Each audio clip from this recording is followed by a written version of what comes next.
Welcome back to This Old Kitchen. Thank you for stopping by. Before I get into what we're going to be doing, I want to give a special congratulations out to my youngest niece. She had her first baby last night, a little girl, and I want to say congratulations to her and to my brother and my sister for becoming grandparents for a second time. So, congratulations to you both. But as you can see, or along with that, as you can see, we started our fall decorations yesterday. And before we jump into the pumpkin spice, pumpkin, I wanted to kind of give a little grace to my favorite fruit, which is apples, green apples. We are going to be, the dog would start eating right now, wouldn't he? We are going to be doing a Jewish apple bundt cake with a salted caramel sauce. And I also think we're going to be doing today is a blueberry scone. So I hope you guys join us and Okay, so I'm going to start off with 3 cups all-purpose flour, 2 cups white sugar, 2.5 teaspoons of baking powder, half a teaspoon of salt, a cup of vegetable oil, 4 large eggs that are beaten, a 1/4 cup orange juice, 2 teaspoons vanilla extract. I ended up using almond because I actually like almond a lot better in cakes. It gives it just a really earthy, gentle, milder taste than the sweetness of vanilla. And then 3 medium apples, cored, sliced, and peeled. Now, with the apples, you want to use an apple that is a little hardier. Granny Smiths are a little hardier to cook with. You can use gala apples, but you want to use a harder apple as opposed to a softer one like Pink Ladies or what's the other soft one? Gosh, I can't remember at the top of my head right now. But that's what you're going to want to use. So you're going to mix all of your dry ingredients first, and then you're going to mix your wet ingredients. Um, Once you combine them, you're going to pour half of the batter into your baking pan that is prepared. So that's going to be a oil and flour prepared pan. Typically, you would put this cake in a tube pan, but I only had a bundt cake, so I just figured, well, let's do bunts because I like bunts. And, so you're going to pour half of your batter into your bundt cake, and then you're going to layer the sliced apples, and you can do them any size that you want. Just make sure that they're on the thinner side because you do want them to soften and just cook slightly. So you're going to layer those all around the middle core of that. And what good idea too is to layer the bottom part before you even put any batter in. Just make sure that you do prepare that because you're going to be putting a layer of sugar and cinnamon on top of those apples, and it may burn because you are going to be cooking this for about 70 to 90 minutes. But that might be pretty once you toss your bundt cake over to have those on top. Anyway, you're going to pour half of your batter into the pan, and then you're going to layer a thin layer of apples along with some cinnamon sugar. And cinnamon sugar, I actually just make it myself. I don't buy it from the grocery store when it's pre-made. I just grab my cinnamon and my white cane sugar, organic of course, and mix those into a jar, and that way I always have it handy. And I actually use that on French toast. I use it on pancakes. I'll top it like you saw in the previous uh, recipe of my daughter's apple or my daughter's banana bread. I used it on that. Gives it a little bit of a crunch. So you're going to put that layer of apples, you're going to put a layer of cinnamon sugar on top of that, and then you're going to pour the rest of the batter into your pan. And then you're going to top it with another layer of apples and cinnamon sugar. Now, because it is baking for so long, what I would suggest is covering it. I just checked on mine and it's starting to brown a little bit too much, but I would suggest covering it with some tinfoil. Then about halfway through, take that tinfoil off, and that way it can brown through the rest of the cooking process. Of course, I was cooking a couple different things at the time. So just make sure that you do cover that just like you would a pie, a crust on a pie, and just make sure it doesn't brown. Okay, so the Jewish apple bundt cake is in the oven. It's going to be in there for about 90 minutes because I did make um, a double batch, and I'll make sure I put the correct batch recipe down below in the description. Next thing we're going to start is going to be our blueberry almond scones. Now, I'm going to try this recipe with Greek yogurt as opposed to heavy cream or anything like that. And then just a quick tip in regards to your butter.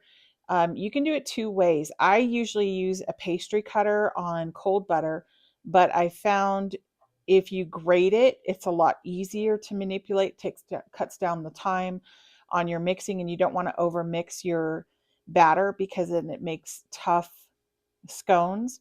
So I'm going to grate a frozen stick of butter for this.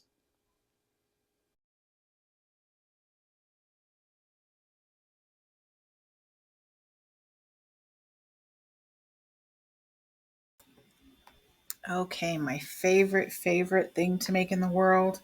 And like I said, I've been making since I was, I think, 32 is when I retired and started raising kids. Scones. Now, your basic recipe is going to be super simple. And then you can add any inclusions into the dough as you see fit. It's totally up to you on what you want to do, or you can just make just plain ones, which are fantastic. So you're going to start off with 2 cups of all-purpose flour, spooned and leveled. And then you're obviously going to need a little bit more for your hands, as you'll see later on in the video. A half a cup of granulated sugar, a half a teaspoon of salt, 2 1/2 teaspoons baking powder. Those are going to be your dry ingredients. That's going to be in one bowl. In a separate bowl, you're going to have 1/2 cup heavy cream or buttermilk, or like in my case, I'm using yogurt. See how that turns out. A large egg. You can do 1/2 teaspoons of pure vanilla extract. You can leave the extract out. You can use a different flavor like I'm doing. I'm using almond, and then any inclusions that you want. So you're going to take your separate wet ingredients and your dry ingredients. You're going to mix them, or you're going to mix them separately, and then you're going to combine them into one bowl. Along with that, in your one bowl, once you mix that batter in, you're going to add in one stick, a half a cup of butter. Now, you can have frozen butter, you can do chilled butter, you can cut it in, you can grate it, you can do whichever you want. Get that mixed in, and then you're going to add in your inclusions. Now, today I am doing almond and blueberries. Very loosely, you'll see as I start to dump this out on the rolling mat, it's a very loose. You want that looseness in there because that air inside of that dough is what's going to make them light and fluffy. If you work that dough too much, if you combine it too much, you are going to get very tough scones. So make sure you work it as little as possible. Flour your hands and just very gently get that done. Now, what I did it also here is I used a bench scraper, and I used the bench scraper once I had them conformed and somewhat together where the blueberries aren't running all over the place, is I used that to kind of flatten it down to the desired width that I wanted. And then I cut it into triangles. Now, back in the day when I first started, I had no clue what a bench scraper was. So I just literally made them into big giant cookies and I baked them that way. What you're going to do is you're going to get that in, and then I top them with a brush of either buttermilk or heavy cream. Give them a nice brush. That'll give them a nice color. And then you can top them with additional items like salt. You can top them with additional almonds. You can top them with granola if you want to add granola. And then you can also do things like savory scones. You can add herbs. You can add cheese. There are so many different things that you can do with scones. So just try it and see what works for you, and you'll realize how easy this is to make.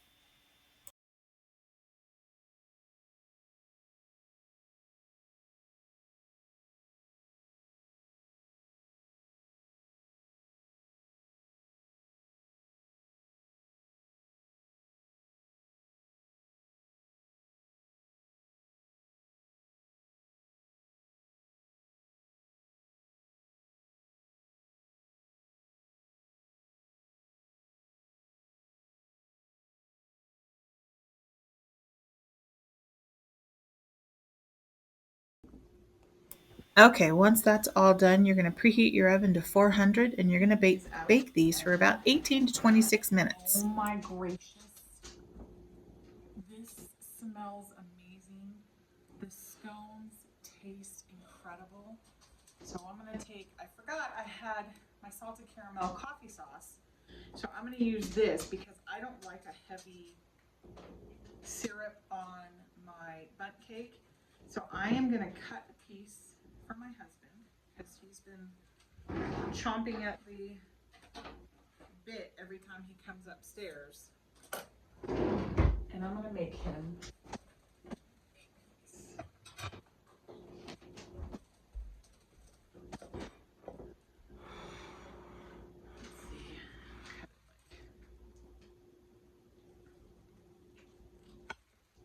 I did let it cool, and it did get a little bit brown on the top, which is okay.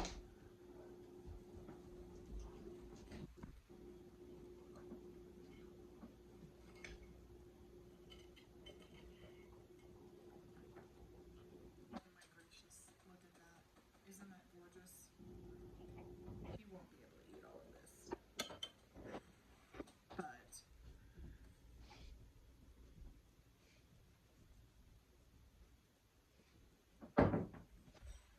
look at that. Is that not incredible?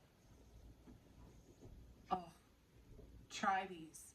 And again, it's a Jewish apple Bundt cake. Obviously, it doesn't go kosher. You can go kosher with it. And then your scones, play with the flavors that you like. See what works for you, and I hope you enjoy them. Thank you guys for joining me. I've got a busy kitchen to clean up, and then it is time for the weekend. I hope y'all have a wonderful one. I hope you enjoy it. I hope you try these recipes, and please, if you like and subscribe, I would greatly appreciate it. Have a great day. Bye-bye.